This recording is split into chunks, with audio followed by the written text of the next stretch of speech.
Hey hello everyone, welcome back to Aparna's day out. তোমাদের সবাইকে আমার নতুন একটা ভিডিওতে স্বাগত জানাই।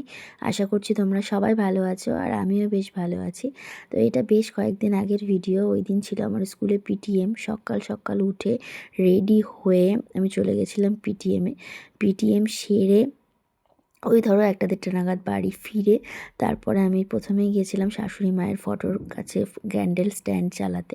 তো ক্যান্ডেল স্ট্যান্ডগুলো দেখো আমি নতুন কিনেছি, বেশ সুন্দর লাগছে না দেখতে। তো তারপরে আমি চলে গেছিলাম ঠাকুর ঘরে গিয়েই পুজোর জন্য রেডি করছিলাম গোপালকে।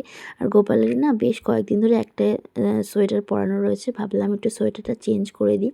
এটা একটা উলেন জামা, মা এটা বুনে দিয়েছে, সাথে আবার ম্যাচিং টুপি। দেখো গোপালকে নতুন উলেন সোয়েটারটা পরে আর টুপিটা পরে কি মিষ্টি লাগছে। তো তারপর আমি পুজোটা সেরে নিলাম। চলো আজকের ভিডিওটা এই পর্যন্তই, আবার দেখা হবে পরের ভিডিওতে। Till then please like, share and subscribe my channel. Tata, bye bye, ভালো থেকো সবাই।